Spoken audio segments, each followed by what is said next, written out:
Hello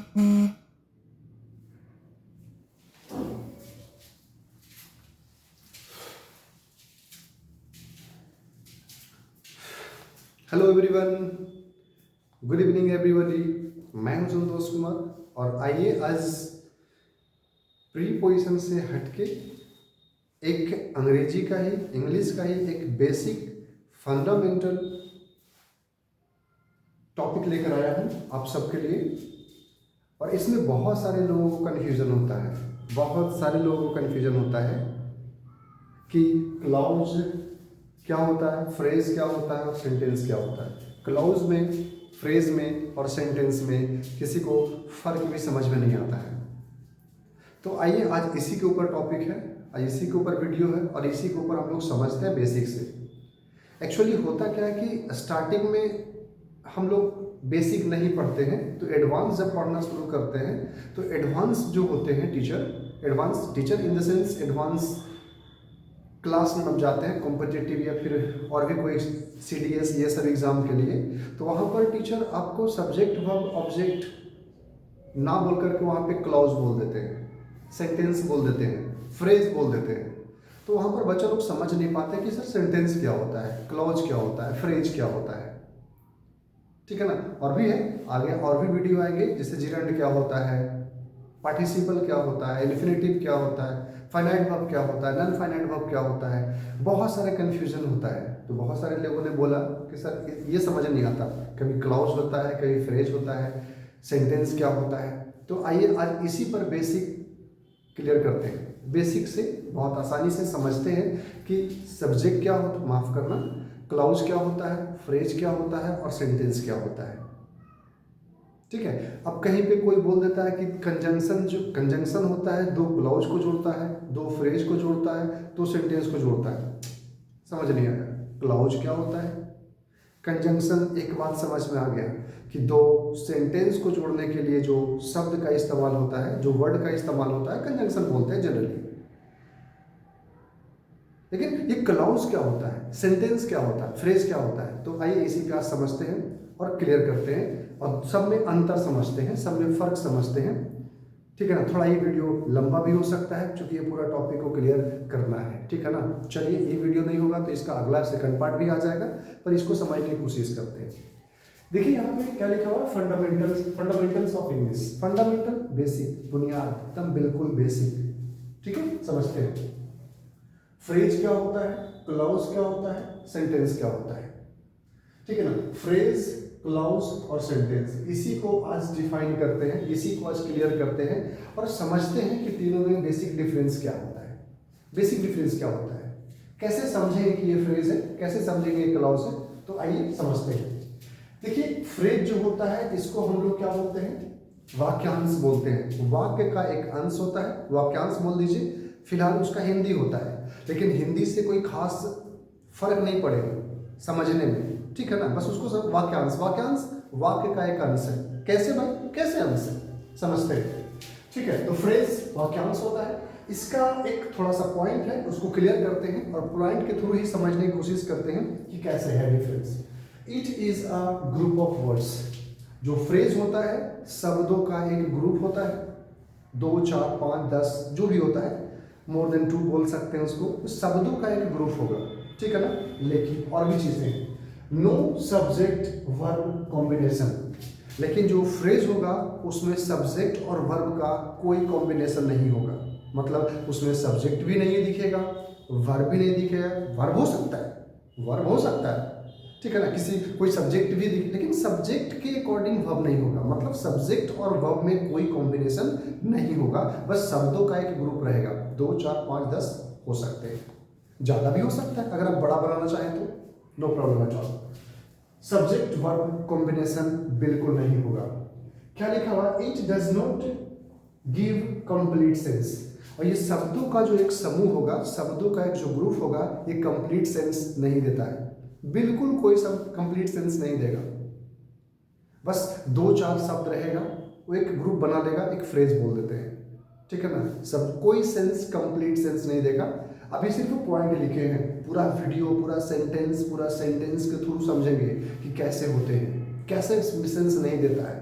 सब कुछ समझेंगे। But right now here now we understand only, we try to understand only that what is the process of that particular things.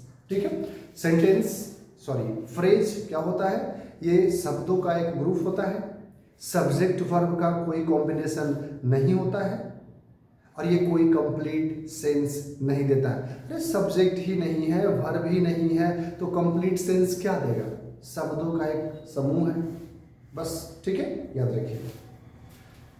आगे देखोगे clause में क्या बोलता है, क्लाउज का हिंदी होता है उपवाक्य। उपवाक्य मतलब जैसे कैसे होता है, ठीक है ना, उपसचिव, सचिव से थोड़ा नीचे बोल सकते हैं, ठीक है ना, बस उसी तरह से नीचे तो नहीं बोलेंगे यहाँ पे, बट वाक्य का ही एक प्रकार का क्या बोल सकते हैं, छोटा सा भाग होगा, उपवाक्य बोल दीजिए। हिंदी से कोई खास नहीं है, बस सेंटेंस जो आएगा उसमें समझ में आएगा बेहतर ढंग से कि कैसे ये उपवाक्य है। आगे समझिएगा, लिखा हुआ it is a group of word, same जो वहां पर ग्रुप ऑफ वर्ड्स था यहाँ पर भी ग्रुप ऑफ वर्ड्स है, शब्दों का एक ग्रुप होगा, ग्रुप ऑफ वर्ड्स होगा, इसी को हम लोग क्या बोलेंगे, क्या बोलेंगे, शब्दों के एक समूह रहेगा। लेकिन यहाँ पर क्या लिखा हुआ है, सब्जेक्ट वर्ब एक कॉम्बिनेशन होगा, लेकिन उससे एक चीज वर्ब से सॉरी फ्रेज से एक चीज डिफरेंस आ गया कि ये सब शब्दों का समूह तो होगा लेकिन इसमें सब्जेक्ट और वर्ब का कॉम्बिनेशन भी होगा, सब्जेक्ट और वर्ब का कॉम्बिनेशन भी होगा। बात समझ पा रहे, याद रखिएगा, सब्जेक्ट वर्ब का कॉम्बिनेशन होगा, मतलब इसमें सब्जेक्ट भी हो सकता है, वर्ब भी हो सकता है और भी चीजें आ सकते हैं इसमें। लेकिन आगे लिखा हुआ है it can give complete sense और it can not give complete sense. और जब सब्जेक्ट वर्ब का कॉम्बिनेशन रहेगा तो ये कंप्लीट सेंस दे भी सकता है और कंप्लीट सेंस नहीं भी दे सकता है। ठीक है ना, क्लाउज कंप्लीट सेंस दे भी सकता है और कंप्लीट सेंस नहीं दे सकता है, इसी को हम लोग क्या बोलते हैं, क्लाउज बोलते हैं। समझ पा रहे बात को। अब क्लाउज की बात कर रहे हैं, क्लाउज की बात कर रहे हैं तो क्लाउज जो होता है, ठीक है ना, क्लाउज जो होता है वो यहाँ पे दिया हुआ है 3 पार्ट्स होते हैं। टाइप कितने होते हैं, 3 टाइप्स ऑफ क्लाउज होते हैं।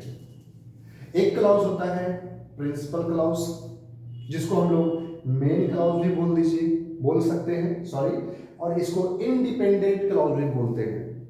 इसको हम लोग क्या बोलते हैं, इंडिपेंडेंट क्लाउज भी बोलते हैं, चाहे तो प्रिंसिपल क्लाउज, मेन क्लाउज और इंडिपेंडेंट क्लाउज। अब इसके शब्दों से, इसके नामकरण संस्कार से आपको पता चल रहा होगा कि ये किसी के ऊपर डिपेंड नहीं होता है। प्रिंसिपल, प्रधान, मेन, हेड किसी के ऊपर डिपेंड नहीं है। मतलब ऐसा आप बोल सकते हैं कि किसी सेंटेंस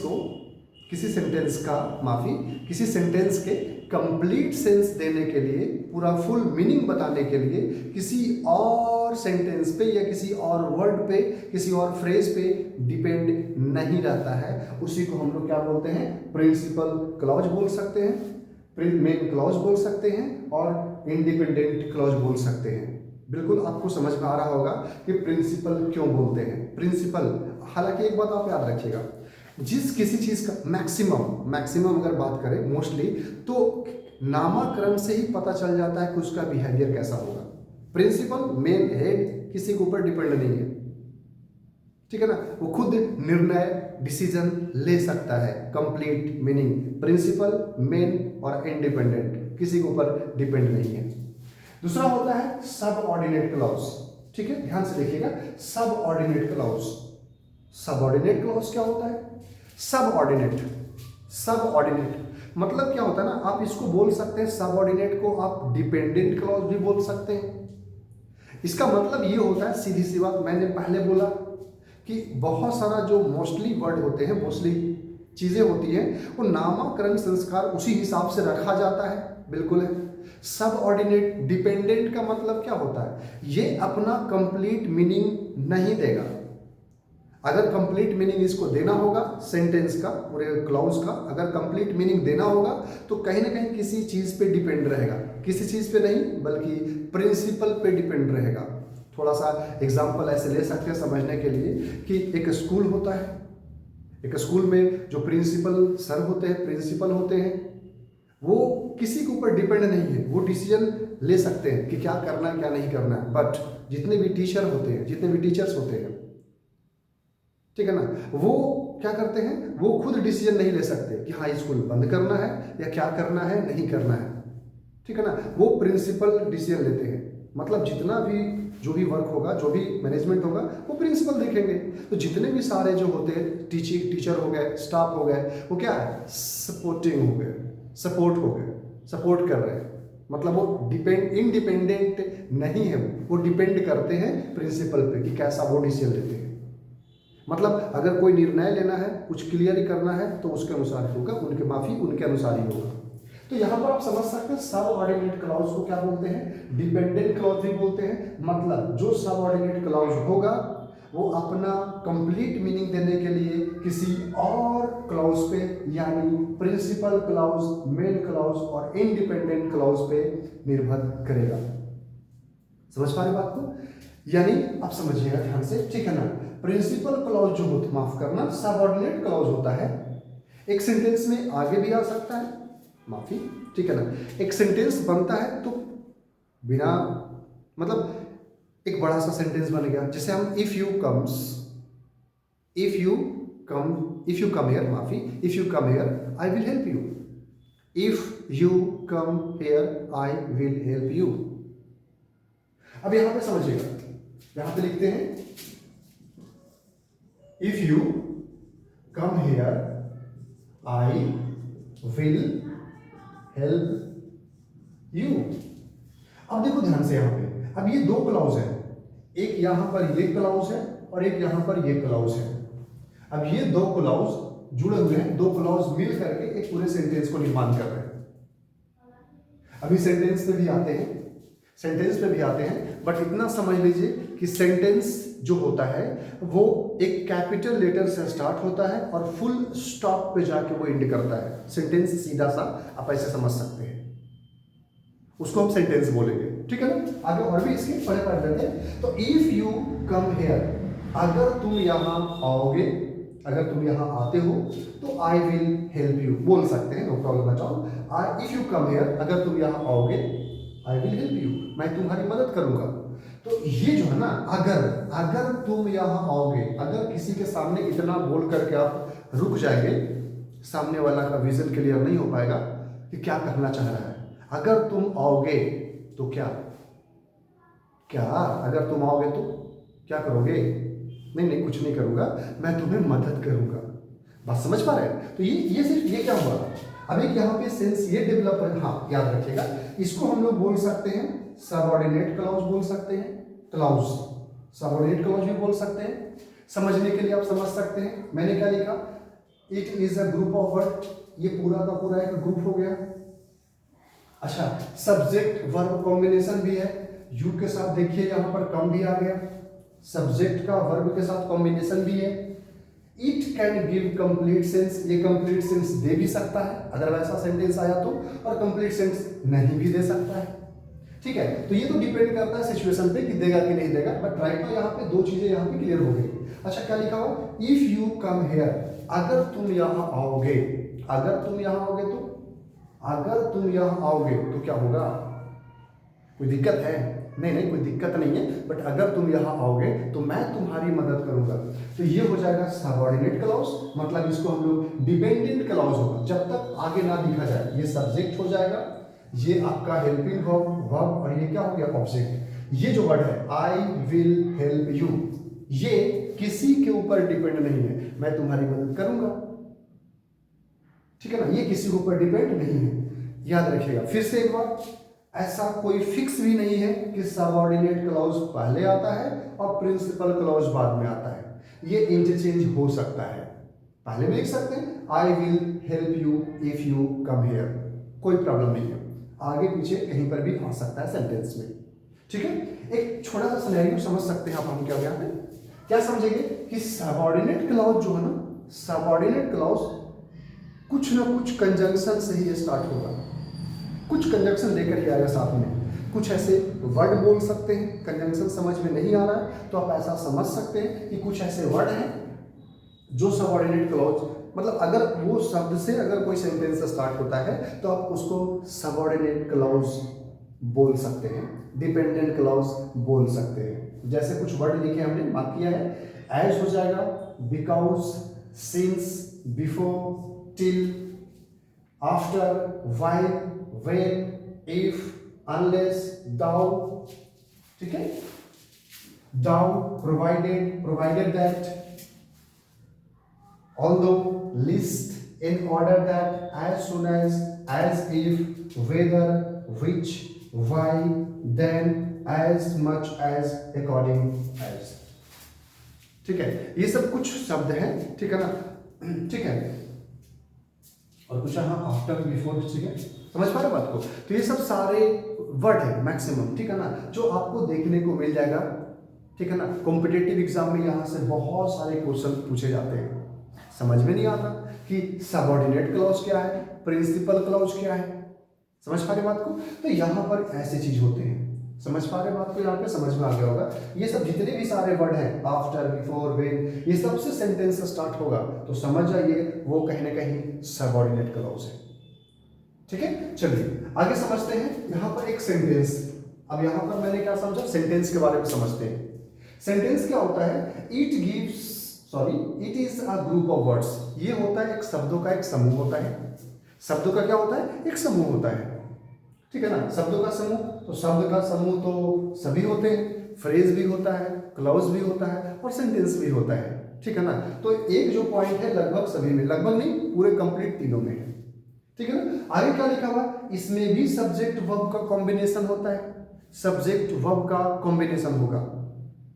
समझ पा रहे बात को, समझिए, ठीक है। इट गिव्स कंप्लीट सेंस, ठीक है ना, किंतु परंतु सवाल है ही इसमें, ये पूरा का पूरा कंप्लीट सेंस देगा, ठीक है ना, पूरा का पूरा। क्योंकि जब, हाँ याद रखिएगा, अच्छा वाक्य का शायद डेफिनेशन भी यही होता है। हिंदी तो मुझे नहीं आता उतना, लेकिन जितना हम समझ पाते हैं समझाने की कोशिश करते हैं।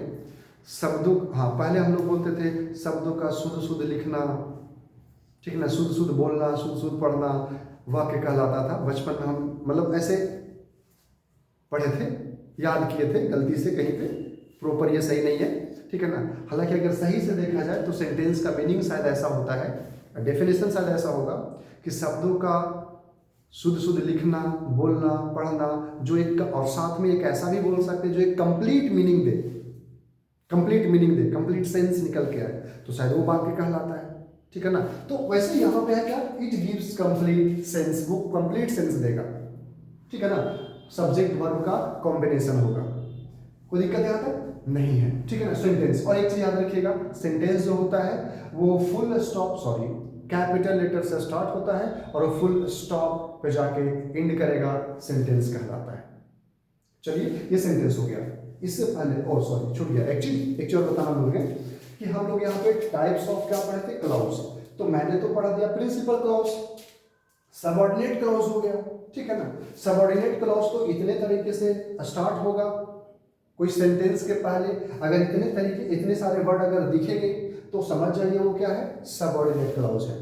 एक होता है कोऑर्डिनेट क्लॉज, हालांकि ये ज्यादा परेशान आपको नहीं करेगा, ज्यादा ही एग्जाम में नहीं पूछे जाते यहाँ पे। कोऑर्डिनेट क्लॉज भी होता है। कोऑर्डिनेट का मतलब क्या होता है, कोऑर्डिनेट का मतलब बस ये होता है कि वो इक्वल रैंक या ऑर्डर को जोड़ता है, इक्वल रैंक वाला, ठीक है ना। हालांकि जोड़ने का काम तो बस वही कंजंक्शन से ही होगा, कंजंक्शन से ही होता है, ठीक है, लेकिन बस वो कोऑर्डिनेट करता है, ठीक है ना। आइए इसको भी समझ लेंगे विद एग्जांपल, ठीक है ना, ठीक है। अगले स्लाइड में समझते हैं।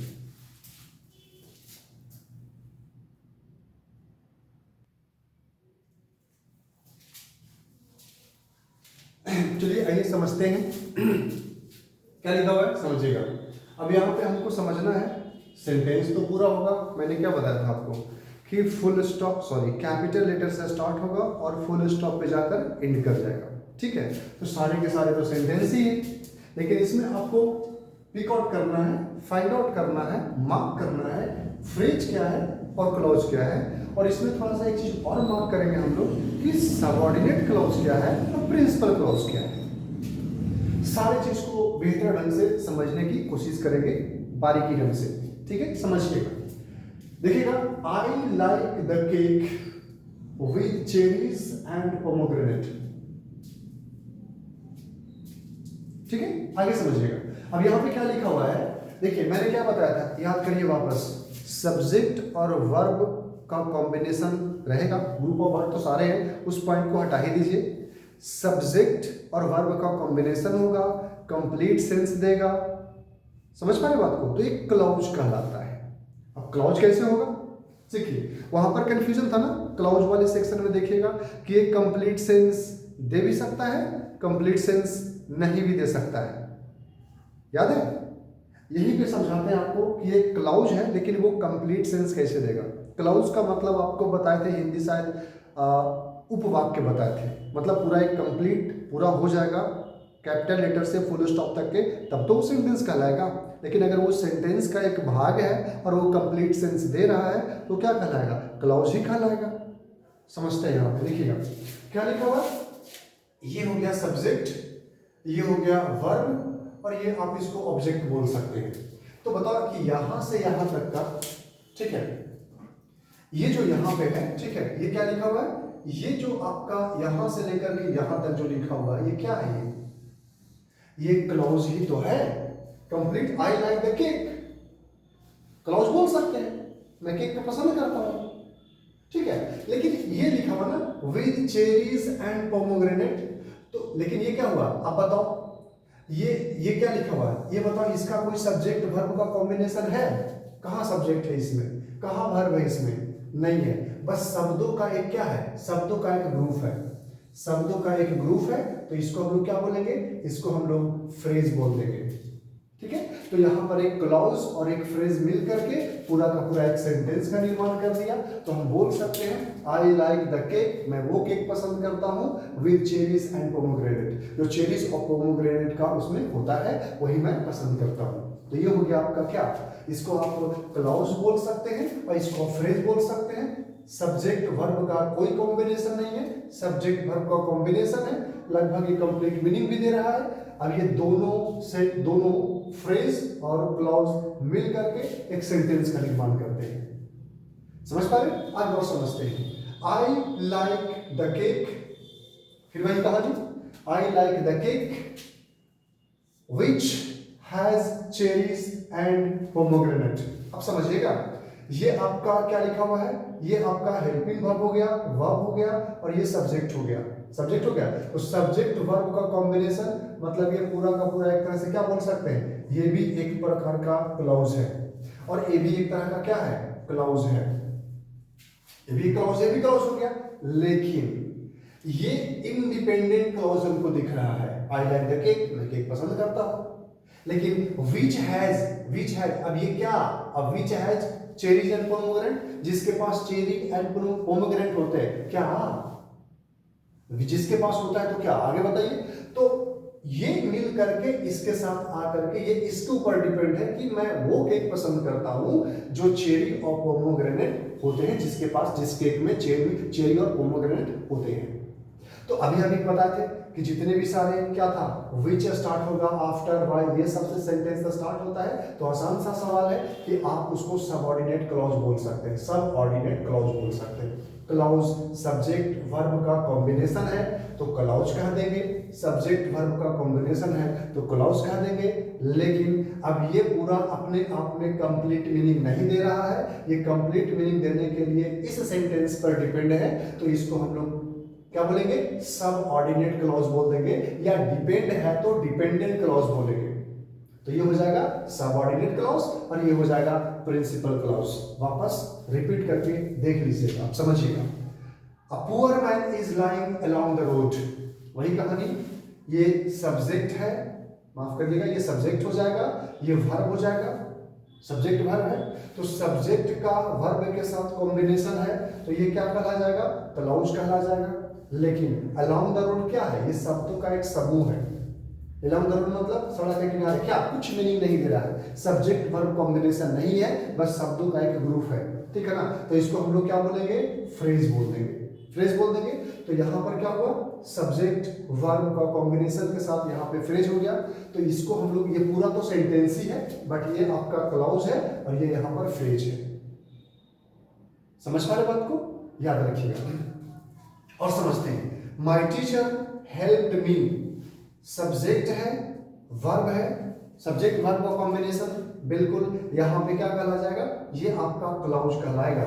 आगे और देखते हैं। But I could not score good marks, my teacher helped me, मेरे शिक्षक ने मुझे मदद किए, बट लेकिन I could not score good marks, मैं अच्छा स्कोर नहीं कर पाया इन द, अच्छा अब ये भी सब्जेक्ट है, ये भी वर्ब है ना, ये भी सब्जेक्ट है, ये भी वर्ब है, तो ये भी एक प्रकार का क्लाउज कहला जाएगा, ये भी क्लाउज कहला जाएगा।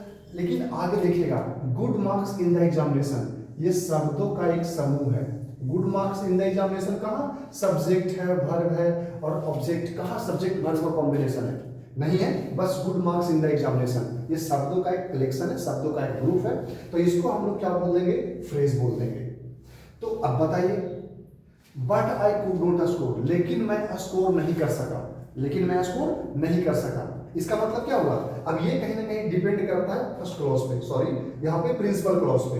तो यहाँ पर अभी बता चुके हैं, ये वाला क्लॉज है, क्लॉज तो ये भी है, क्लॉज ये भी है, लेकिन ये किसी डिपेंड करता है पहले क्लॉज पे, तो ये हो जाएगा सब ऑर्डिनेट क्लॉज, और ये हो जाएगा प्रिंसिपल क्लॉज, और ये हो जाएगा फ्रेज। तो प्रिंसिपल क्लॉज, सबऑर्डिनेट क्लॉज और फ्रेज मिलकर के क्या बन गया, एक प्रकार का सेंटेंस बन गया। और हम सब समझ सकते हैं, वापस आपको बताएंगे, राकेश सब्जेक्ट है, हैज डन वर्ब हो गया, तो ये सब्जेक्ट वर्ब का कॉम्बिनेशन, तो ये क्लॉज कहलाएगा। अब यहाँ पे the work slowly and carefully, अब ये क्या है बताओ जरा, ये क्या है, इसका द वर्क तो चलो ठीक है नाउन हो गया, कहाँ वर्ब है फिर आगे, सब्जेक्ट वर्ब का कॉम्बिनेशन नहीं है, तो फिर ये क्या कहला जाएगा, फ्रेज कहलाएगा। तो फिर ये क्या हो जाएगा, Rakesh has done the work slowly and carefully, क्या होगा, स्लोली एंड केयरफुली। तो ये आपका क्लॉज है और ये फ्रेज है, तो क्लॉज और फ्रेज मिल करके क्या बन रहा है, यहां पर एक सेंटेंस का निर्माण हो रहा है। आगे समझिएगा, my mother will wait, my mother subject है, ये वर्ब है, सब्जेक्ट वर्ब का कॉम्बिनेशन है, here until I come, until फिर से ये क्या हुआ, जब तक मैं नहीं आता, जब तक मैं नहीं आऊंगा मेरी माँ यहाँ पे इंतजार करेगी, फिर से वही वापस, ये सब्जेक्ट हो गया, ये वर्ब हो गया, तो ये भी क्लॉज है, लेकिन इसके पहले कोई ना कोई वर्ड आ गया है, याद करिए वापस वो लिस्ट में से, तो ये हो जाएगा क्या, ये भी आपका क्लॉज ही कहलाएगा, लेकिन ये सब ऑर्डिनेट क्लॉज कहलाएगा। और ये आपका प्रिंसिपल क्लॉज, तो ये भी प्रिंसिपल क्लॉज कहलाएगा, ठीक है ना। और सबऑर्डिनेट क्लॉज और प्रिंसिपल क्लॉज मिलकर एक सेंटेंस का निर्माण करते हैं। आगे फिर से देखते हैं, व्हेन आई गो देयर, जब मैं वहां जाऊंगा, when I go there, sorry माफ करिएगा, व्हेन आई वेंट,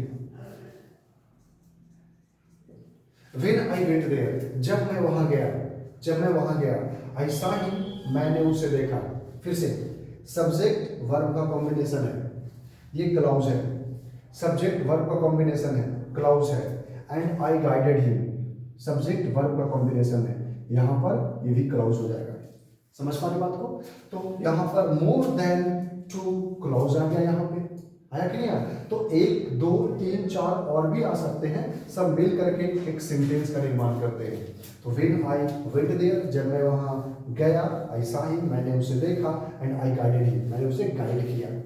समझ पा रहे बात को। तो more than two sentence, more than two clause, more than two phrase भी मिलकर एक सेंटेंस का निर्माण कर सकते हैं। व्हेन यू कम हियर, जब आप यहाँ आओगे, जब आप यहाँ आओगे, you will wait, sorry you will get a job, फिर से वही कहानी। अब यहाँ पर क्या लिखा हुआ है, ये सब्जेक्ट हो गया, ये वर्ब हो गया, वापस सब्जेक्ट वर्ब का कॉम्बिनेशन, ये एक क्या कहला जाएगा, ये एक क्लॉज कहला जाएगा।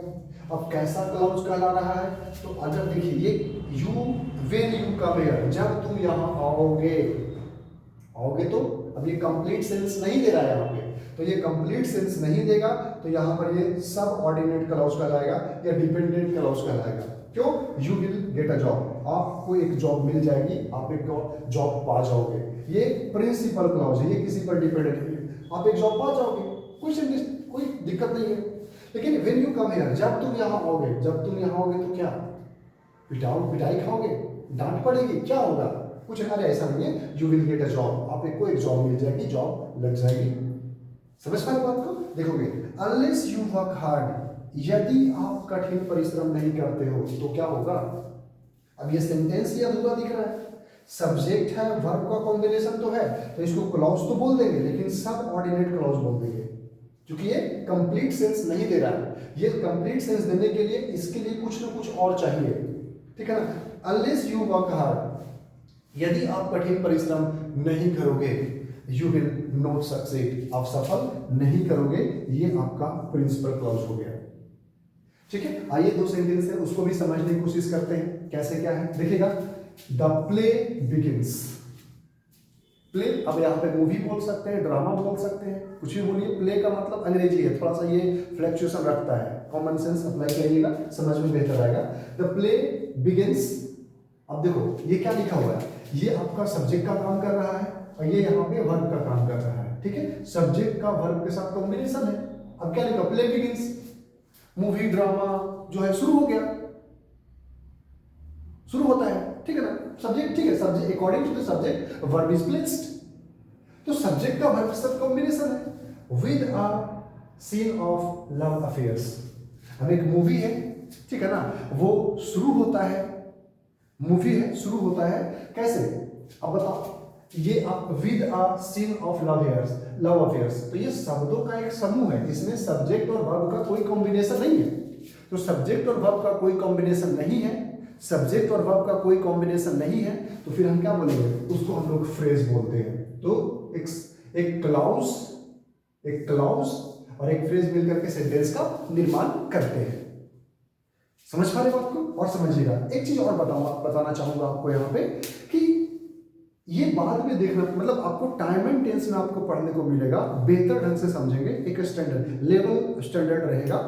बच्चों वाली अंग्रेजी तो हम लोग tense, present tense, past tense अलग पढ़ते रहते हैं, लेकिन आपको वहां पे टाइम एंड टेंस में आपको बताया जाएगा, बताएंगे, सीखेंगे हम लोग कि जब कोई इतिहास की घटनाएं होती है, जो आंखों देखा हाल होता है, जो प्रिंसिपल होता है, ठीक है ना, जो परमानेंट एक्शंस होते हैं, वो हमेशा प्रेजेंट इंडेफिनिट में होता है, ठीक है ना। तो यहाँ पर परमानेंट एक्शन तो नहीं है, लेकिन यहाँ पर आंखों देखा हाल कोई व्यक्ति किसी को बता रहा है, अरे वो मूवी है ना, वो movie the play begins with a scene of love affairs, वो मूवी स्टार्ट ही होता है, शुरू ही होता है किससे, लव अफेयर से, ठीक है। तो ये आंखों देखा हाल है, आंखों देखा हाल को डिस्क्राइब करने के लिए प्रेजेंट इंडेफिनिट में अब बनाते हैं। वो कहानियां लगे, बट अभी हमको समझाना था फ्रेज और क्लॉज क्या होता है उसके लिए। This play attacks, this play वही कहानी, मूवी ड्रामा जो भी है, this play attacks the corruption in politics. तो ये जो मूवी है, जैसे बहुत सारे मूवी बनाए गए हैं, ठीक है ना, जो पॉलिटिक्स में क्या क्या होता है वो सब कुछ दिखाया गया है, ठीक है ना। तो वही चीज है यहाँ पे, दिस प्ले अटैक्स, ये प्ले अटैक करता है द करप्शन ऑफ पॉलिटिक्स, कि पॉलिटिक्स में कैसे कैसे करप्शन होते हैं, ठीक है। तो देखो फिर से यही कहानी, ये पूरा का पूरा सब्जेक्ट बन जाएगा, ये आपका वर्ब है, तो अकॉर्डिंग टू द सब्जेक्ट अगर है, सब्जेक्ट वर्ब का कॉम्बिनेशन है, लेकिन द करप्शन इन पॉलिटिक्स कहाँ सब्जेक्ट और वर्ब है, बताना जरा। सब्जेक्ट और वर्ब का कहीं पे है नहीं है, लेकिन ये क्या है, शब्दों का एक समूह है, ग्रुप ऑफ वर्ड्स है, तो इसको हम लोग फ्रेज बोलते हैं, ठीक है। तो एक सब क्लॉज, माफी, एक क्लॉज और एक फ्रेज दोनों मिल करके क्या बना दिए, एक सेंटेंस का निर्माण करते हैं, ठीक है।